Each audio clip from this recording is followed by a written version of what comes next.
Pois bem, encerramos a nossa apresentação dos 10 mandamentos, estudando-os como um todo, né, e também individualmente, vendo cada mandamento no seu contexto, o que ele ensina, o que ele proíbe, o que ele encoraja, e em tudo como ele nos aponta para uma vida santa, que glorifica ao Senhor. Mas antes de nos despedirmos por hora, não de vez, mas por hora dos 10 mandamentos, é importante relembrar algumas das lições principais desta série, mas também fazer algumas últimas aplicações para a nossa caminhada e crescimento na fé. Lembramos que a lei age como uma janela para o caráter de Deus. Cada mandamento vimos como a lei do Senhor revela algo da sua soberania e da sua santidade. Deus é soberano sobre toda e qualquer esfera da vida cristã, começando pelo culto que prestamos a Deus, vimos isso nos mandamentos que falam sobre a exclusividade de Deus, não terás outros deuses além de mim, a questão das imagens e do uso do nome de Deus, segundo e terceiro mandamento, e como isso tudo conduz a um culto centrado na glória de Deus e submisso à sua soberania, temente e reverente ao Senhor, né? Vimos que Deus é soberano também sobre a nossa conduta, desde a guarda de um dia de descanso, aos 6 dias de trabalho, honrar pai e mãe, como cuidamos da vida, do casamento, tratamos a nossa sexualidade, propriedade particular, até o uso das nossas palavras. Deus quer reger soberanamente sobre cada aspecto da nossa conduta neste mundo, inclusive soberano sobre o nosso coração. O 10º e último mandamento expôs a raiz do nosso pecado e a origem da nossa transformação. É um coração transformado por Deus e um coração rendido à soberania de Deus. Então, a lei nos revela isso, é uma janela para o caráter soberano do Senhor, mas também para o seu caráter santo, porque este Deus é um Deus distinto, único. Ele chama o seu povo a viver uma vida distinta e separada neste mundo, desde o culto que prestamos a Deus, um culto distinto daquele que os outros povos oferecem aos seus deuses, aos seus ídolos. A nossa conduta, a conduta cristã deve ser uma conduta diferente da dos outros povos, né, desta terra, e até no nosso coração, nossa motivação. Um Deus soberano e santo nos revela sua soberania e santidade pela janela da lei, e é por meio dela que enxergamos como esses atributos devem estar espelhados na nossa vivência, no nosso culto, na nossa conduta e no nosso coração. Essa é a primeira coisa, a lei como uma janela para o caráter de Deus.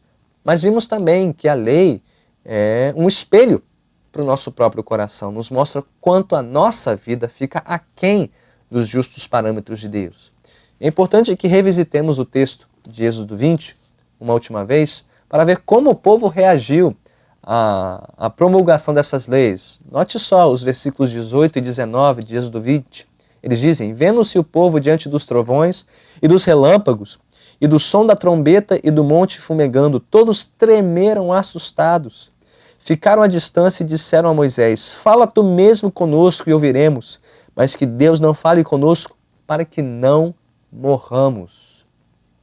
A reação do povo de Israel ao pé do Monte Sinai é extremamente instrutiva para nós, porque nos mostra que o povo, ao ouvir essas leis, não pensou: Deus só exige de nós o que nós podemos fazer por nossa própria conta. Não, Deus só nos dá leis que nós podemos cumprir por nossa própria força de vontade. Não, o povo não confiou na sua capacidade de obedecer à lei. O povo ficou apavorado ao ouvir os 10 mandamentos, e eram só os primeiros 10, viu? O resumo da lei. Mal tinham ouvido os detalhes da lei, nos próximos capítulos do Pentateuco. E ficou ainda mais apavorado porque eles tinham prometido em Êxodo 19, quando primeiro ouviram o chamado do Senhor por Moisés, que obedeceriam a tudo que o Senhor lhes ordenaria. O problema é que eles já partiram nessa largada vencidos e derrotados. Eles viram: bem, se nós prometemos obediência perfeita ao Senhor, e se é isso que Ele exige de nós, esse padrão de santidade e justiça, então estamos mortos. E quanto mais ao ver aquele monte em chamas, era uma representação da glória, da santidade e do terrível juízo de Deus contra eles e contra o seu pecado. Então que ninguém se aproxime dessa lei confiante de que pode cumpri-la. Ah, não, pastor, eu sou um cara legal, eu sou um cara muito bom, eu não matei ninguém, nunca tirei dinheiro de ninguém, nunca traí minha esposa, não, eu estou com o passaporte garantido para o céu, lê no engano. O próprio povo de Israel dá a dica aqui, mostrando o quanto esta lei nos condena, o quanto ela mostra o nosso coração corrompido e a nossa conduta pecaminosa diante de um Deus que é santo. E o que Deus demonstrou ali na lei não era só um padrão da sua soberania e santidade, mas um exemplo vivo e claro naquele monte em chamas do seu terrível juízo contra o pecado e contra pecadores, a começar pelo povo de Israel. Mas não se desespere, viu?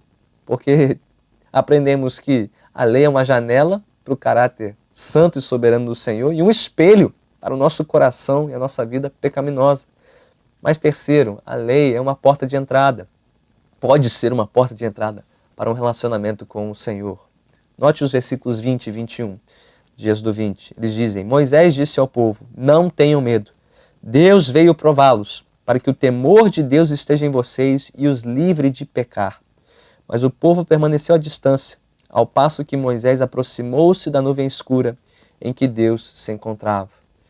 Moisés mostra que Deus revelou aquela lei a Israel não com o intuito primeiramente de condená-los, mas de ensiná-los a temê-lo e a fugir do pecado. Mas não só isso, o texto diz que Moisés serviu aqui como um mediador entre Israel e o seu Deus. Ele adentrou a nuvem escura da glória do Senhor.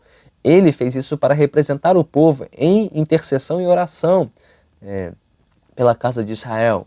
E o Novo Testamento nos mostra que Moisés foi apenas um precursor de um outro mediador, alguém maior e melhor e mais perfeito que Moisés, o único exclusivo mediador entre Deus e os homens, o Senhor Jesus Cristo, que veio fazer a paz entre Deus e o seu povo, que veio se oferecer em sacrifício pelo pecado da sua igreja, representada pelo povo de Israel aqui. Então a lei, quando propriamente estudada e compreendida, deve mostrar a gravidade e a profundeza do nosso pecado, mas a nossa necessidade maior de um Salvador, de um Redentor, de um Mediador que é Jesus Cristo, aquele cujo sangue nos limpa e nos purifica de todo e qualquer pecado. Então, dissemos que estamos nos despedindo por hora da lei, mas precisamos continuar voltando para a lei, para o alto padrão da santidade do Senhor, a fim de entender o quanto nosso coração ainda é pecador e ainda carece do perdão do Senhor Jesus Cristo. Para então, quarta lição, enxergarmos esta lei também como um mapa para a vida cristã. Sim, Cristo concede o seu perdão a todos aqueles que se examinam diante desta lei e veem que são devedores da justiça de Deus. Mas Cristo também derrama do seu poder, poder do alto, poder do Espírito Santo, para gerar em nós um novo coração, uma nova mente e uma nova vida, a fim de que cada vez mais, no nosso culto a Deus, na nossa conduta neste mundo perante Deus e no nosso próprio coração, vivamos uma vida santa que agrade mais e mais ao Senhor. Então, ao chegarmos ao final desta primeira série do Fé na Estrada, pergunte-se, como a sua apreciação pela lei do Senhor cresceu ao longo desses estudos? O que você percebe hoje nos 10 mandamentos que você não percebia antes? Sua importância, seu valor para a sua caminhada, para o seu crescimento e amadurecimento espiritual. Quais mandamentos mais te confrontaram, mais te desafiaram? Os que falam sobre o culto a Deus, sobre a conduta no trabalho, no descanso, em casa, com a família, com os vizinhos, com os irmãos da igreja?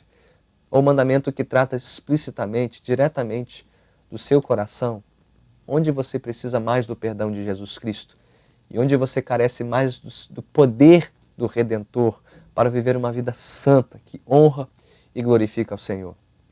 Então, que você possa abraçar esta lei, não a fim de tentar se salvar aos olhos do Senhor, mas para ver a sua urgente necessidade de um Salvador e de quanto Ele está pronto e próximo de você, pronto para te abençoar, te perdoar e te capacitar para viver uma vida cada vez mais santa, que honra e glorifica o Senhor.